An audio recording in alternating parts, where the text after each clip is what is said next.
started. We are probably not going to make quorum today, so we're not going to conduct business, at least unless a bunch of people fly through the door, but I don't think that's going to happen. So I'm just going to call us to order. And Ernesto, would you like to do the land acknowledgement? Sure, is it up there? Okay. All right, so before we begin, we believe it's important to open our meeting by acknowledging the indigenous land that we share. Pasadena City College is a learning community with the indigenous homelands of the people who have been known as the Gabrielino Band of Indians of the Xixicongua Village and Quiche Nation. We acknowledge the painful history of genocide and forced removal from this land on which we gather. We honor all indigenous people, past, present, and future, and their continued survival and contributions to our society. We also honor the legacy of the African diaspora and recognize that this country would not exist without the free and safe labor of Black people. We share these acknowledgements to raise awareness about histories that are too often erased or forgotten, to recognize our place in this history, and to affirm our commitment to social justice, systemic change, and anti-racism. Thank you very much, and I wanted you to do it. It is classified employee week, so I want to celebrate you in every way. Yay. Okay, so we'll go on to information items. So as we all know, we had many graduations, which were a ton of fun, and I just like the fact that all of our we seem to be expanding the number of graduations and the size of them, and they're awesome. So really, really great job to everyone. Last Thursday, I had the opportunity to go to downtown Los Angeles. The Campaign for College Opportunity was recognizing colleges for placement into transfer level English and math. And Pasadena City College was #1 in the state in all of the metrics, but of particular note, we're the only college that had 100% placement of Latinx and African American students into English and math.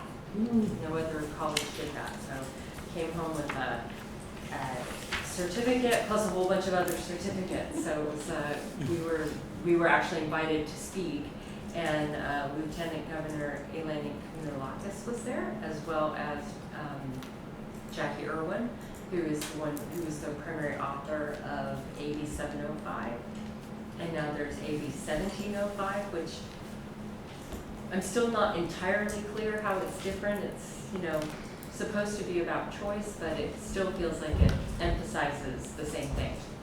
I mean, unless somebody, and Cynthia, I don't think there's a lot of distinction. No, there isn't. Yeah. Candace, I'm sure, is going to tell us how awesome our budget is, so I'm not going to cover that. Ernesto, do you want to talk about our excitement of classified employee? Yes, so the nomination we sent forward was accepted for Classified Employee of the Year. So the Board of Governors has accepted Angie Alvarez as the Employee of the Year, one of 7 throughout the whole state. Really huge honor. First time PC gets it. And she just has been doing really awesome with outreach, our Vision for Success goals, and that's one of the main reasons that they chose her. So really exciting, and she'll be flying up to Sacramento this Monday coming up. And thank you to Dr. Jonas for funding that, so that way she can receive the award in person. So thank you again. Absolutely, well deserved, and it is Classified Employees Week. Yes. And there are lots of activities going on. We had the fun of hosting an ice cream truck visit on Tuesday, which everything looked really tasty, and the cold brew was awesome. Yes. So that's good. Yeah, and I think, and I'll just kind of give a quick, if I can, Monday we had the Cinnabon truck, so that was really well received, and even our night shift folks also was able to get those as well. Yesterday, there was a lot of resolutions on behalf of Associated Students and Academic Senate, so thank you for that, and we were present. Classified leadership was present yesterday, Board of Trustees. Also, every classified employee received a gift card, which is really awesome, to really show like a treat on us. Today outside at 11:30, there is a beach day hosted by our managers, which is, I have no idea what's going on, so I'll find out then. And then Friday is our classified day, it's a professional day of learning. So it's really awesome to kind of culminate the day, but really appreciate our classified folks on campus. I was wondering yesterday why they were putting water back in the mirror pools now, understand beach Oh. day. I was thinking, well, we're only doing that for graduation. Yeah. I get it. So it's Make Mirror it connect. Pools Beach. That's Mirror what's being called Pools today. Beach. Oh, yay, okay. So, yeah. And then tomorrow you have your professional development in the morning? And the whole day. The whole day? The whole day, And yeah. I'll be joining you at the lunch. At lunch, yes. Yeah, looking forward to it. Yeah, thank you. Okay, so I think that's it for me. Dr. Ramirez has, I think by now, arrived in Puerto Vallarta, and she is very happy. We'll be there on Yeah, one of same the same time. days, so Yeah. we're getting together, yeah. Oh, you are? Yeah. That appears to be the place people are going, because somebody else just got back from Puerto. Yeah. I'm going to. Yeah. Okay, so I'll turn over to Candace. Thank you guys. I'm gonna grab, I see, I have some handouts. I know is it okay, Dr. Jonas, can I pull the info item on campus safety to this part? Yes, of course. I think it's just a little bit lower, so. Oh, yeah. Couple of quick housekeeping items. We are moving towards the construction phase of the Seraphim building. So we're gonna start seeing and hearing construction happening on our Seraphim building. So we're super excited about that. The foundation hosted, along with the president's office, a huge groundbreaking ceremony, which we had lots of folks come out and show their support, so we're really happy about that. We have a project that's going to be in the works and starting in facilities, which is helping us grant electronic access to our buildings through key cards, so that folks can swipe in if needed. I mean, buildings are open during the day, which is great, but this will allow us to lock buildings down if we need to, reopen them without having like cadets go around to the entire campus unlocking doors in the mornings. So we're really excited to get that project started. So you may start seeing that, and we'll start as that project gets up and way. It's a joint project between ITS and facilities. We'll share more information out. As Dr. Jonas shared, the budget is, yes. God bless I'm gonna need it. So the budget is great. So I just got back from ACPO yesterday, and so the ACPO conference covered the May revise, which we're expecting continued one-time funding for a lot of the enrollment pieces. They've announced a new COLA that we're trying to work through. And all sorts of investments that the state is trying to make into higher education in general. I will say though, there was this sobering moment too, that they're also expecting a recession in 2 years' time. So they've also encouraged us with some caution about all of these funds that are coming now, that we just need to be thoughtful about our decisions as we're moving forward, and which we normally are. But since they said it, I'm going to repeat it. We last night had a agenda on the consent item, which ended our leases on the Green Street properties, so right across from CDC. Caltech currently, it's the ones that are like, so like you come out of that roundabout, and if you keep down on Green Street, well, you can't since it's one way, but right ahead by the Child Development Center, there are 2 lots that PCC actually leases from Caltech. They have some reimagining what they want to do on those lots, and so we entered into negotiations with them, and we have now terminated our lease as of last night. Yeah. Are you talking about the 2 parking lots? Yes. Wow. Yes. Well, so the short story about that is that those leases, we had leases through 2042. Yes. And that property was owned by the Berger Foundation. They're also the group that owned the building that the Children's Center is in. Mm-hmm. So there were many groups that wanted those 2 parking lots for a variety of reasons. And the Berger Foundation had said, no, PCC has them. Well, in the fall of 2019, Caltech went and dropped a lot of money to buy the 2 parking lots. And they have given one of them over to the Carnegie Institute, which is currently located in DC, but they're gonna locate part of their operation here in Pasadena, and a building is going on that. They've got it all ready, shovel ready to go. And if you listen to the May Revise, there is money from the state budget to help fund that building. The other building is something that Caltech's working on. The little problem with their process was that we have the leases through 2042. So we have spent how long? The last year in active negotiations with them. And it's a total of 251 parking spaces that we will be losing for the next 20 years. And we negotiated a very nice amount of money for them. Yeah, so we got money. No, we did not do that. They wanted us. They tried to. They tried to. They literally came and said. We can say Caltech is taking advantage of the community college down the street, like. Yeah, That's they not right. literally came and said, well, we could do some student internships. No, I think what we want to do is, so we had a great negotiation and we are getting some money. Is there any plans to like replace those parking spaces somewhere? Well, I think that of course has been the ongoing conversation with Caltech, and that's been part of the negotiations. Like, okay, you guys are going to build buildings. How about giving us some underground parking? An underground parking space costs about between $90,000 to $100,000 to build because of all the excavation costs.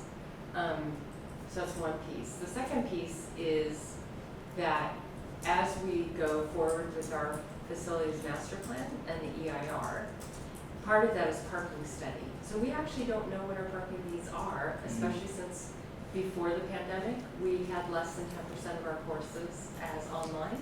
And post-pandemic, it'll probably be more like about 30%. So the parking needs might be different, might have shifted.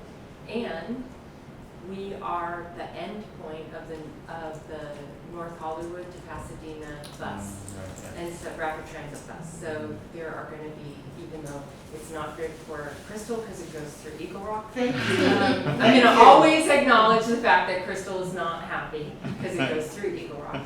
But we're the end point, so I think, a combination of things, we were able to figure out that we could make that deal. One last question. This has always been a rumor, that spot on the corner of Colorado and Hill where the dealership is, is that ever going to be our space? No. Okay. It's going to be a hotel.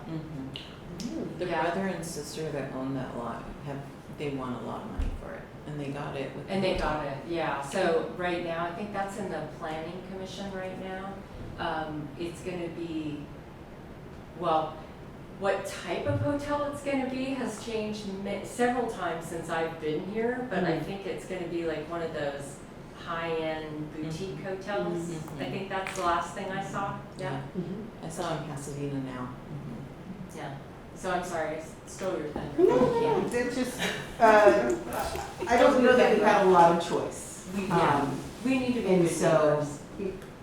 since we didn't have a lot of choice, we just made sure that we came out feeling really good about getting out of those leases. So, and then the last thing is, we have this, I just gave you a copy of our Campus Safety Advisory Committee that will be rolling out in the fall. I'd be really appreciative if I can come to the first meetings of next session for Academic Senate, Classified, MA. We just finished this piece, so Chief and I have been closely monitoring some of the change in legislation around campus safety, and we're wanting to be leaders in the system in terms of how we think about community policing and some goals that we have around that. And so this is sort of a draft. You don't have to read through this all right now. Just what our vision is, kind of the background, how we're going to structure the advisory committee. I think what's interesting and really great about the work that we're wanting to do and to transform is the advisory committee, actually half of the seats will be students. So we're going to be very cognizant that we're going to let their voices lead us through the community advisory committee.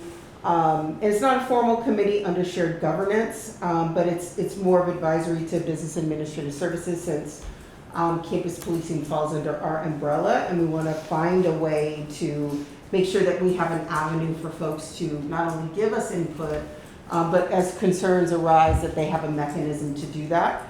And so we base this a lot on the 21st century policing practices that started under President Obama administration and trying to carry some of those tenets forward. There's also new work happening at the Chancellor's office around this endeavor. At ACPO, there was actually a whole session on campus police and community policing principles that we've been trying to be sort of get in. Cerritos College San Mateo has done some really interesting work there that we're hoping to kind of, again, leverage their thoughts and how they're approaching it, but also for us contribute to that work as well.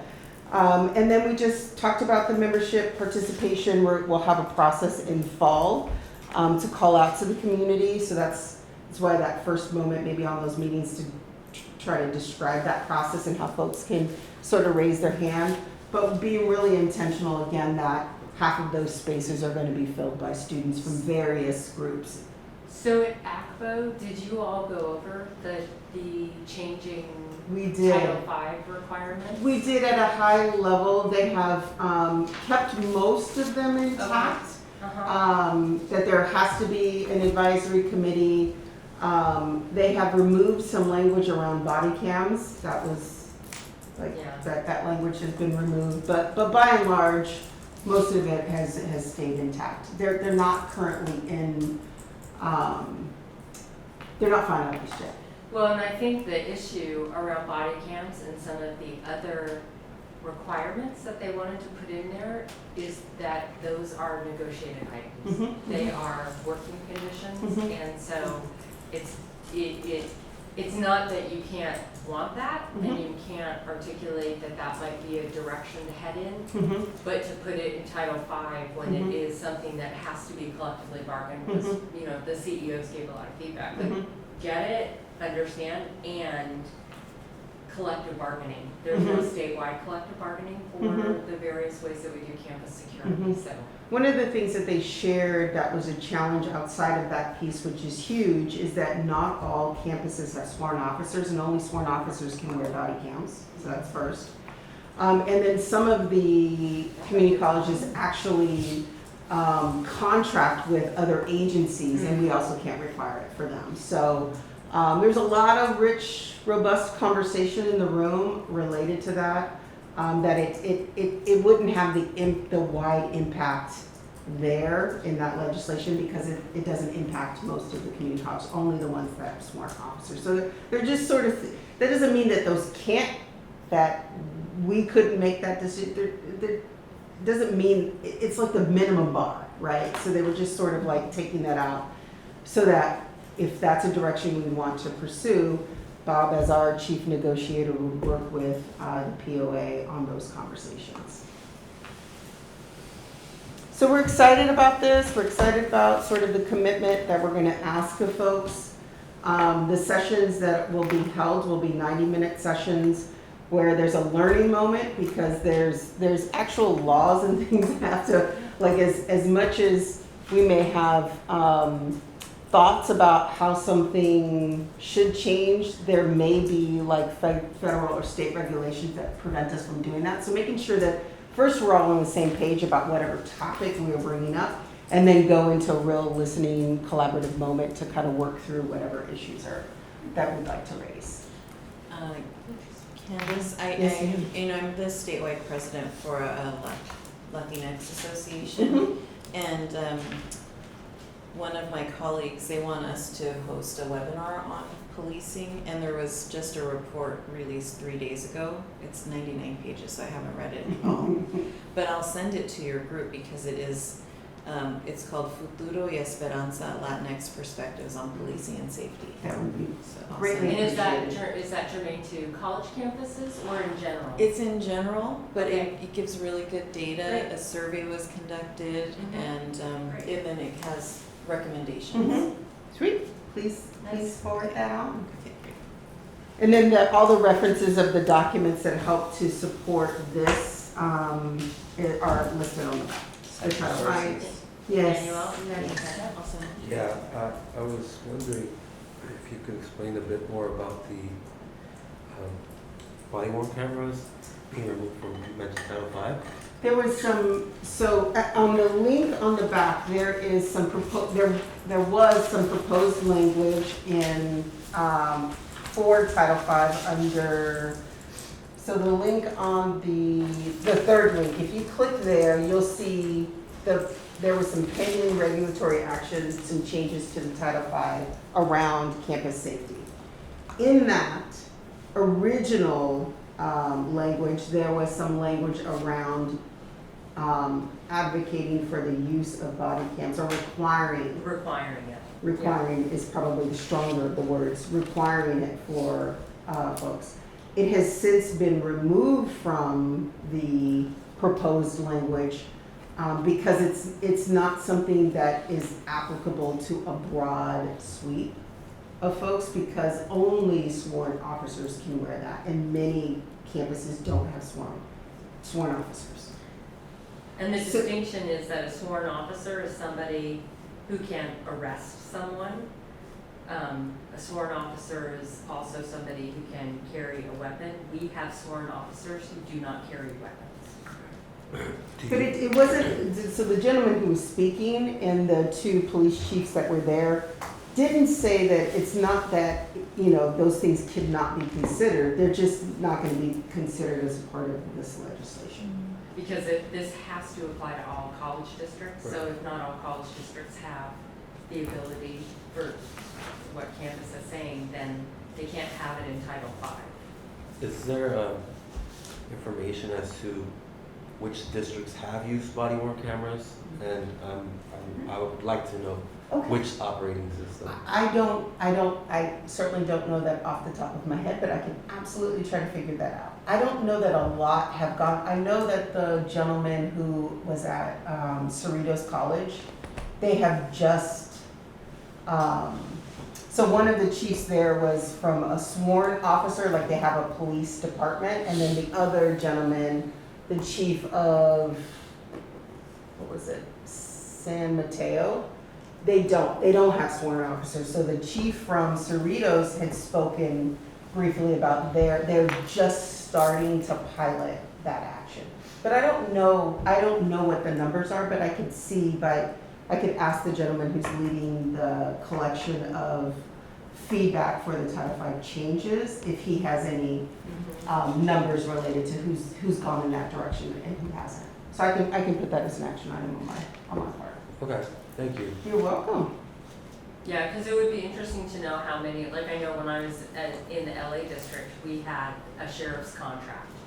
So we didn't determine what the sheriffs did at each of our campuses because it came through the LA Sheriff's Office. Right. So it would all follow what their protocol is, not what our protocol is, as long as ours was in line, like it couldn't deviate.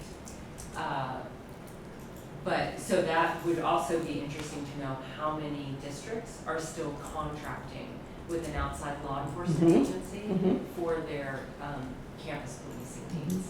Yeah, well, specifically also if you could get what system they were using.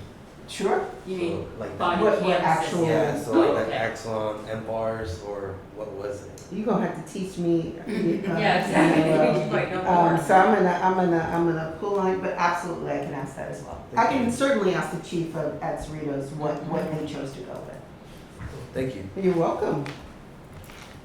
And Candice, you were talking about students being on the committee. How are you going to pick the students? Will that be representatives from all other committees, or will that be a separate ask of all campus students? So two things. We're gonna first reach out. It's gonna be broadly to all students can participate, but we're gonna work with the CORE, Black Student Success Center, Puente Messe, Kipo, Black Quest, Associated Students, and other support groups who have who may want to contribute membership, as well as Associated Students has a standing member on the committee. And so we'll work with Associated Students to also put the call out to all students who may be interested in participating. I have one more question. Of course. Are we looking for outside or community, like Pasadena community participants? So we have a flexible position. So we wanted to at least, this is sort of our first time doing this. And so we wanted to first, if you look at the membership thing, we have 10 students. We're going to have 2 campus officers, at PCC participate, 2 faculty members, 2 staff members, and alumnus. And then we have 1 flexible position that we can kind of use as we see the need based on, who's applying, who's participating. We sort of made this intentional sort of first step to say, let's focus on the PCC community first, but if at a later point we wanted to make any amendments or suggestions on how to adjust this in the future, I think certainly we'd want to consider that. I think we just started with, let's let particularly students lead us through much of these conversations. And then with the support of all of these other areas, right, that are here to serve students, let's let them lead. So we didn't want to take a spot for a community member yet. We wanted to kind of, let's get good at it. And if we need to broaden it, we can. This is our first year. We're going to learn through it and then make whatever adjustments we need. I have a suggestion already. Oh, Lord. Pasadena Police Oversight Committee. Yeah. It's a good group. Thanks. You're welcome. Can you email me that? Yeah. Okay, thank you. Is that you, Candace? That's it. I'm done. Yes. Thank you. Dr. Lebo. Yeah, so I wanted to let everyone know that we're currently working on a contract with a company that'll help us put ads in the social media feeds of students who were once enrolled here during the pandemic and have left us. So it's just kind of like all of us, maybe if you do some online browsing and then you're on social media and you see ads pop up that remind you, hey, you were looking at this. Yeah. Don't you want to get this thing? It's creepy. It's so great. Can I just say, it is creepy. It's helpful to me, like I go, oh yeah, I did need some sunblock, I'm going on vacation and I need sunblock, yeah. So, we're doing that. We're in the process of finalizing a contract, and what I did is I pulled all the data for the students who were enrolled, and I disaggregated it by race and ethnicity so that we could be very targeted in reaching back out to our Black, Latino, and Asian and Pacific Islander student groups, because this is where we have seen the biggest decreases in enrollment. So that when we have ads, it speaks directly to our student communities that have been so impacted by the pandemic. And one of the messages is, we'll waive your debt that you owe the college. So we found what dollar amount, and the message is, please come back and we'll waive every debt and help you re-enroll at the college. And what we're doing is we're gonna open up the Welcome Center till 7 p.m. And we're also gonna be open on Saturdays from 9 to 1.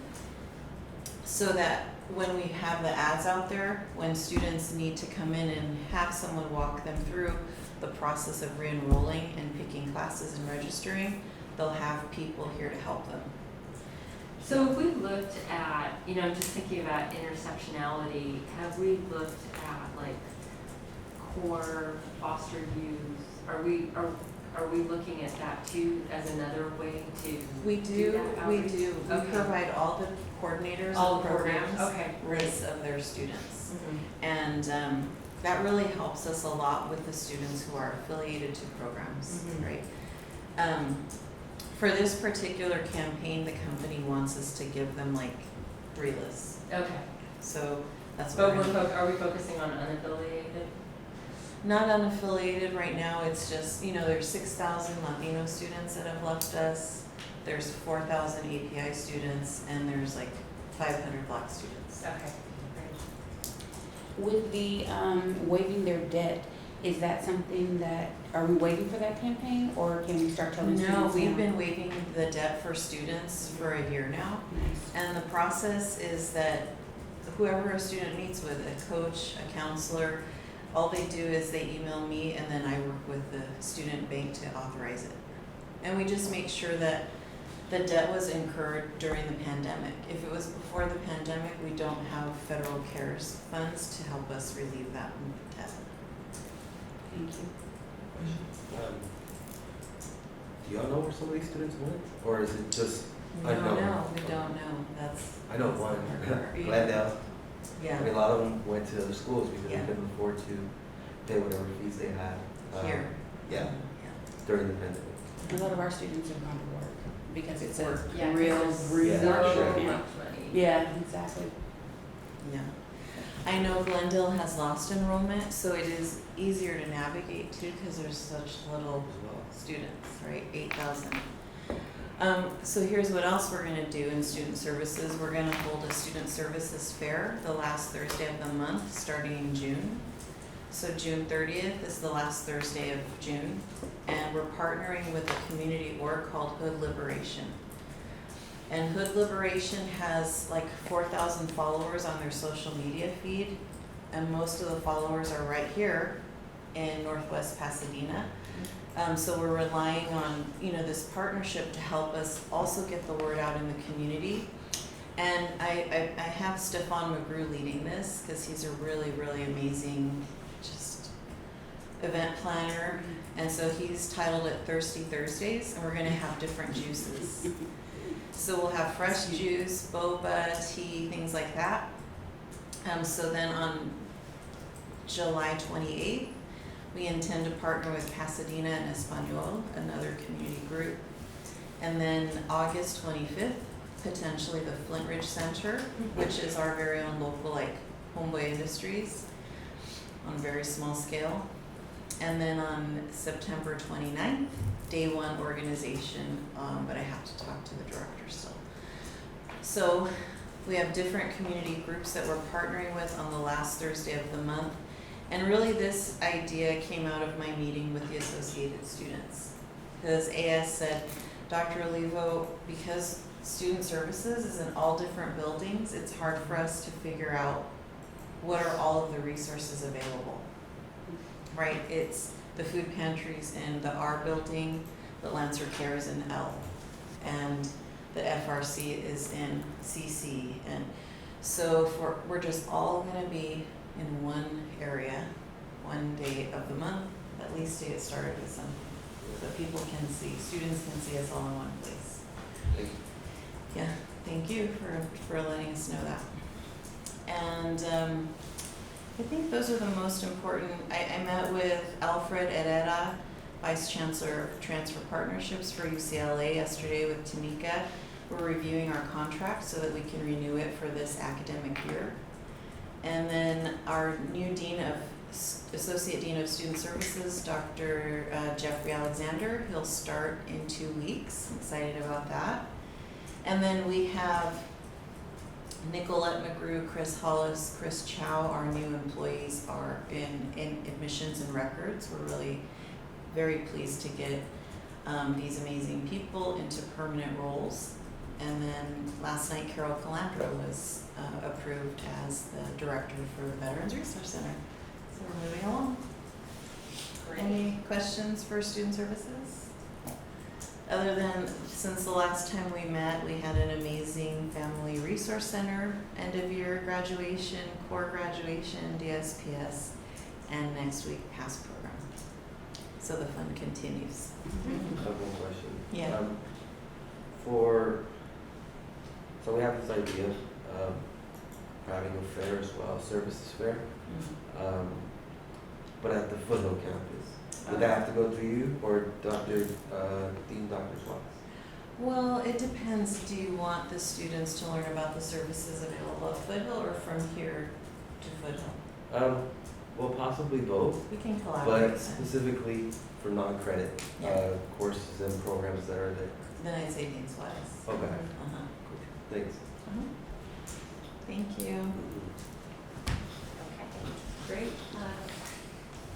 Quay, can you talk a little bit about, because Carrie isn't here?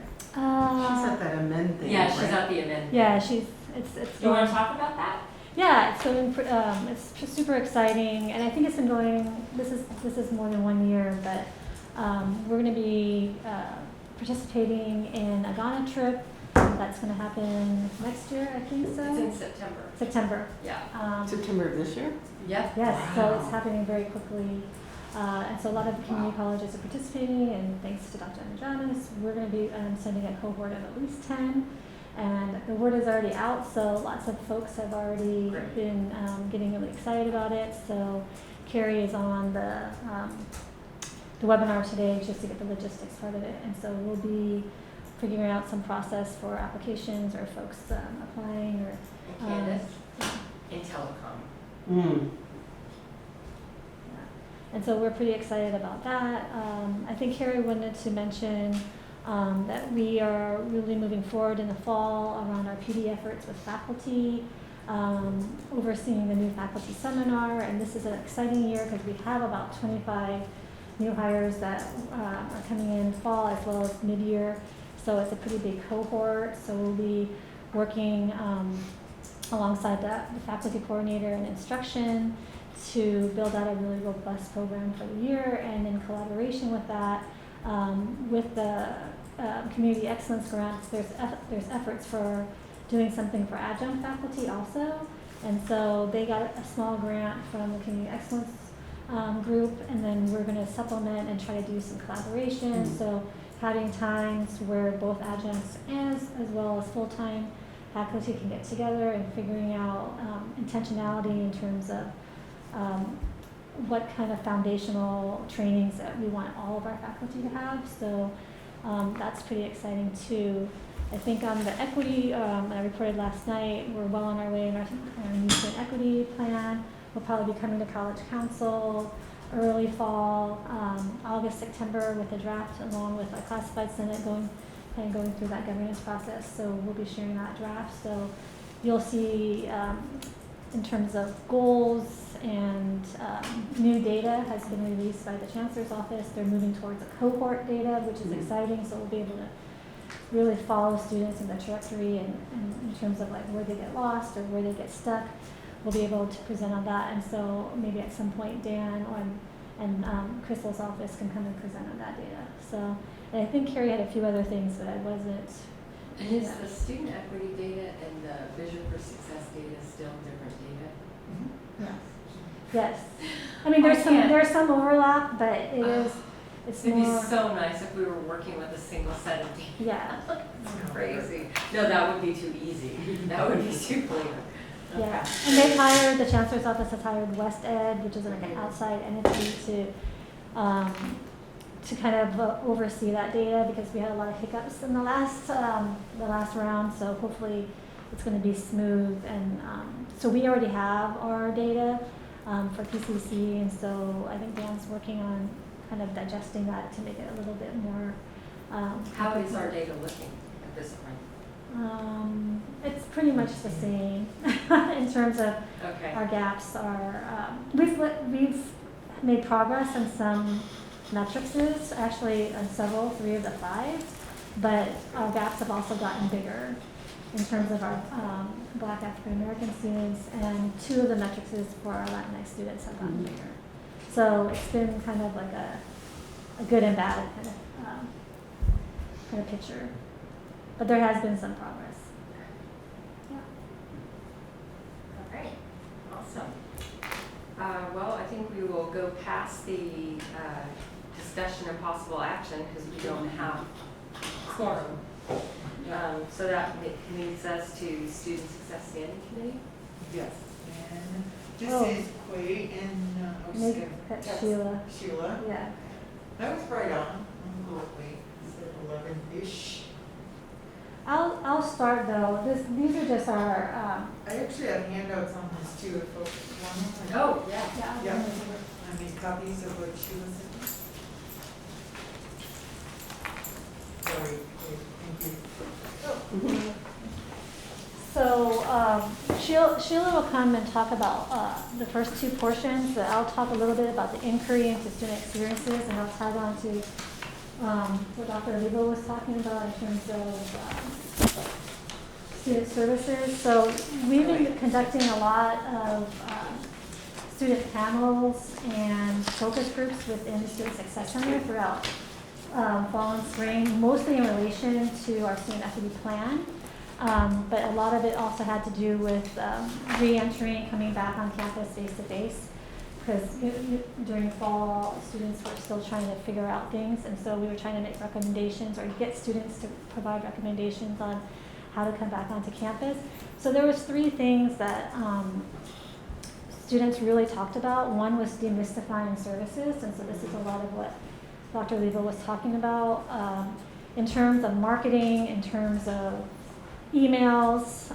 Students were sharing that they read the emails, but they don't really, I don't know, it doesn't resonate with them because they're always having to decipher what is it, what does this do for me? So there's no straightforward message. Like over and over again, students have shared with us that, like, why do I attend this? Why should I go to this fair? Why should I attend this event? Why should I go see the transfer center? And so that why has been really muddled. And there's yay!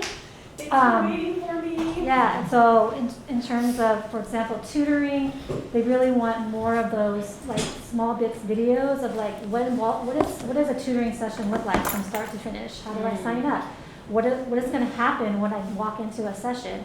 So these things that we all kind of assume that students know, they actually don't. And so that piece about demystifying, I'm just sharing a little bit about the inquiry and the services. So it's like having a whole series of YouTube videos on that are like 30 seconds. that are really quick. Like This TikTok, is what a session like looks like. TikTok videos. Oh, almost. see, that makes me old because I said YouTube and it's really TikTok. Yeah, but even in terms of all our flyers, like if you show student our flyers, they're scanning them and going, what's in, like, why do I go to this? And they're having to say, they have to figure that piece out themselves because they're like, we say student panel on transfer, like it doesn't resonate to them. Like they have to have like really specific messaging. Like if you're interested in going, like really almost more specific to a discipline. So a lot of students were sharing that in terms of our marketing and flyers and just messaging, it needs to be clear and constantly asking, what's in it for me? Like that's literally what students are saying.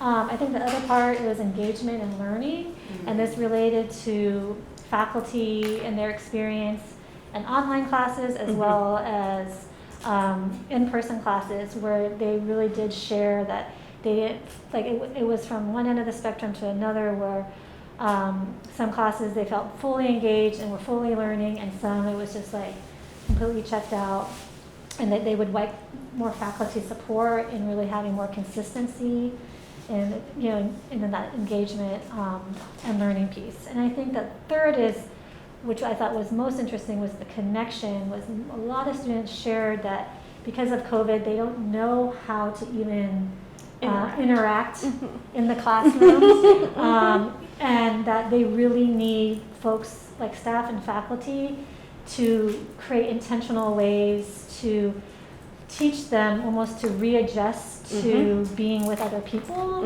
And so even like engagement or like putting them in small groups, but how can faculty change their instructional approach and almost have that be as like an outcome is teaching the students how to build connection inside and outside the classroom. So I think those were 3 things that came over and over again, almost in every focus group in every space that we had for students. And so I think that relates a lot to professional development, that relates to messaging and marketing, and that also relates to how we think about like demystifying every single student services we have.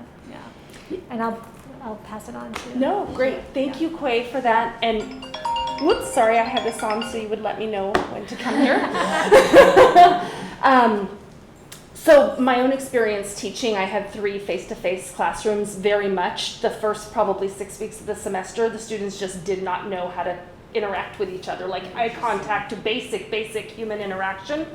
And so having some support for faculty who don't necessarily have a deep toolbox in facilitating collaboration between students, like preparing us for fall so that students have better experiences. And I think that would also help with retention, because when students are feeling really uncomfortable in the class, a lot of them are opting not to even show up.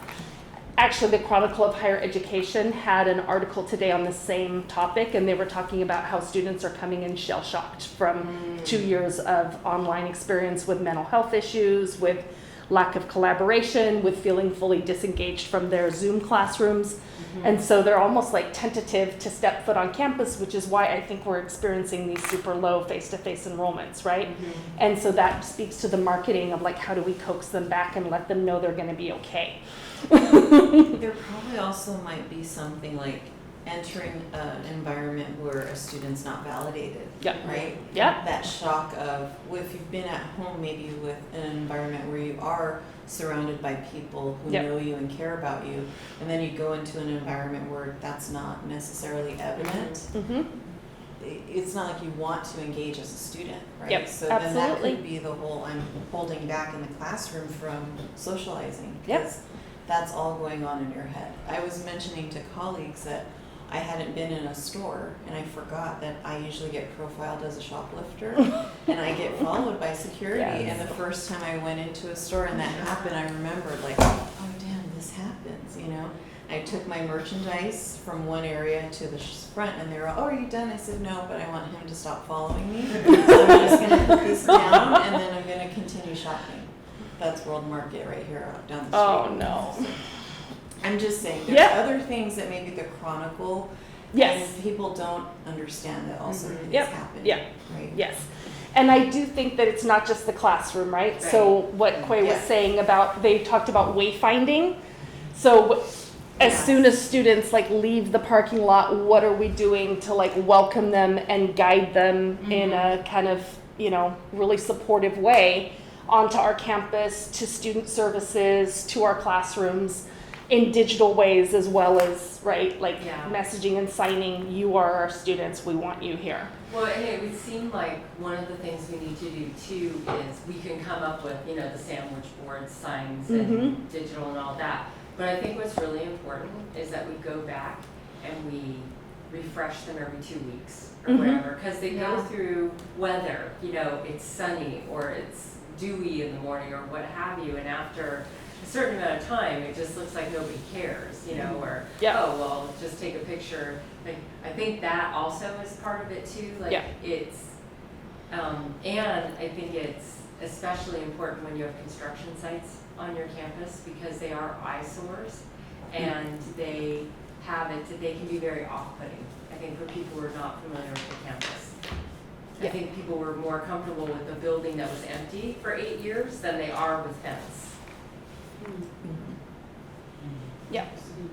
And also the human, because I see we know that we have these people on campus who are kind of recruiting our students for their own purposes. And so who I see interacting with students around campus are the military recruiters and the religious recruiters. And the signatures. And Yes, and the petitions. Petition. Yeah, the right? petitions. But there's no kind of PCC presence that is kind of giving this same human affirming welcome to our students as they come on campus. So especially I think in the beginning of fall, if we can, we've had the wet huts and things like that, the ambassadors, the Ask Me, I think we need to really just double, triple down on those I think we need efforts. to do that before fall. Yeah. I think that's probably what we need to do, is maybe ramp those up in end of July, beginning of August, or even now, you know, get some of those out there. Maybe like where at the top of the campus where the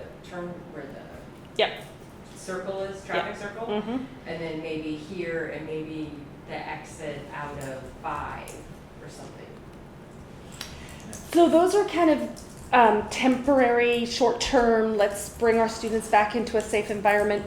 But I think the first one really speaks to the long-term changes that we need to see for our students is, right now, if I am a teacher and I want to transform my curriculum and my pedagogy to be culturally reflective, culturally sustaining, I wouldn't know where to go to get that. I know there's small grant efforts that are open to some faculty in some disciplines, but to have a comprehensive professional development program for faculty who are ready to transform and create the curriculum that our students deserve, I think that is something that we want to look at investing in, right? These are the colleges like Skyline that are doing the audits, right, for their curriculum that's coming in. If we're going to have those expectations for faculty, we have to be supporting them with the professional learning they need to do that work. What is the age range of those who participate in this study? I'm So sorry. of the students who are mentioning that they don't know how to interact after these past 2 years, is there a specific age It was that pretty is diverse. sharing that? I think it was pretty diverse. We didn't necessarily ask their age, but some of them were, I mean, first years, some of them were second and third, and so it was a pretty wide perspective, yeah. Okay. Yeah, I don't think we've done like an official kind of study where we're collecting that kind of data and digging down. So this is really more Like students who have panel, participated, yeah. student panels, Yeah. my own Got it. students in my classes. So we would need to do a little more inquiry into that, Emmanuel. Yeah, I'm just wondering because I've heard similar things from some of my friends who work in local high schools, Mm-hmm. and the same thing. They don't know really how to interact anymore, or they may Yep. have lost some of that touch. So I was wondering if it's probably first year experience, like coming from high school directly, just to get a better idea of how we can try to support them. Definitely anecdotally, I think the students who've spent 2 critical years of high school not right in a face-to-face environment, I think they're more impacted just because it's a larger proportion of their schooling, right, that they spend in that environment. And then going from that straight into college, which is already a different environment, they don't feel the confidence in how to, right, connect. But I think we heard from returning students too, just Yeah. like the way we've all had to readjust being back to face, it's a mental shift that students aren't used to, and faculty they underestimate that barrier once they get into class, because they just assume, okay, we're all back to normal.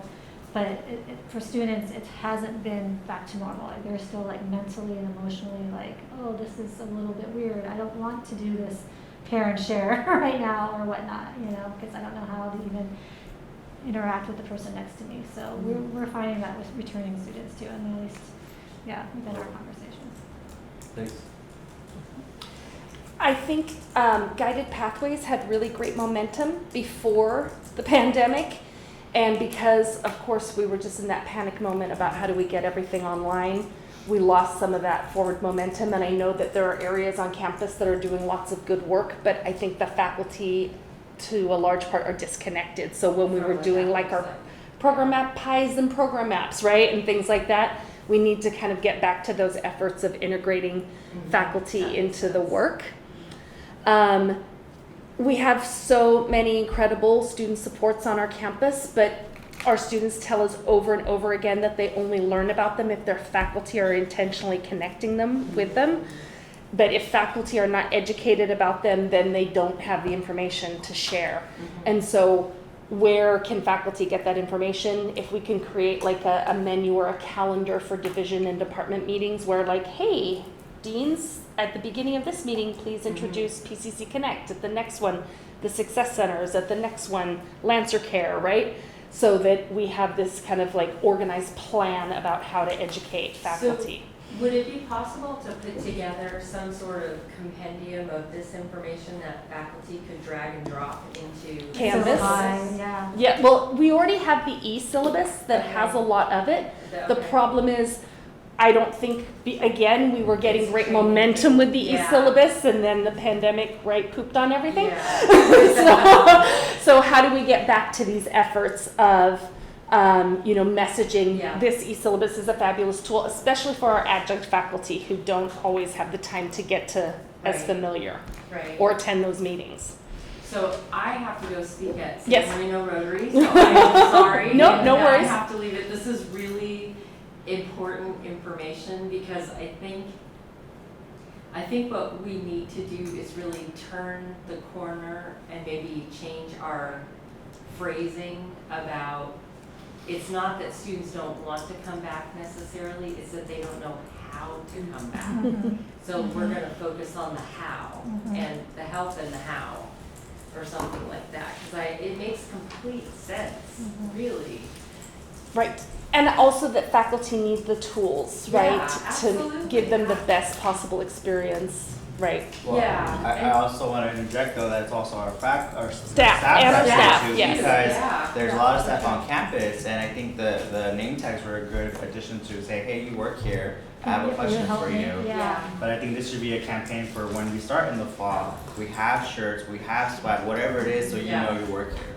It's a definitely low hanging fruit for us. Yeah, that's Absolutely. That's a good point, yeah. Okay, well, Okay. this is really helpful, Great. and I wish more people were here to hear it, but I know it's hard. So I think we should come back to this again too, and again, I am sorry it's No late, worries. because this is No really worries. important, and of course, I'm sitting here thinking, how are we ever gonna get through professional development day at the beginning of fall, because there's like 20 topics I know. we need to cover, and I I'm not know. sure how we're gonna cover everything that's so important, so Absolutely. there's a lot. Well, thank So Krista, do you wanna? I just Yeah. want to say, if it's okay with you guys, I will add this handout Yes. to Board Docs into the minutes so that it's there for people. Yep. Great. And it will definitely make sure it comes back again. Great. Yeah. If you want to refine it. Really Yeah. great. And we'll be more intentional next year to report more often. This is really, really awesome. We're not continuing it, I'm just asking permission to post for the Board Docs. I think our committee, because we have active students, Yeah, we they were really are really hearing helpful. straight from them what they need, and we want to make sure Yeah. it's getting done. We had some amazing student representatives. We did. This is awesome. Thank you. Okay. So Okay, back anything to else on the class. agenda? No, Unless there's some announcements. Anybody have anything? No? Board of Trustees candidate forum next Tuesday, 5 to 8 p.m. at the Grevling Lounge. Excellent. Wow. You got candidates? Brilliant. Okay. Bye, friends. Thank you. Thank Send me that information. Okay, Yeah, I guess we're adjourned then. Yeah. Thank you. thanks. Thanks for coming. Thank you. It's good to see everyone. Thank you. I mean, seems like I just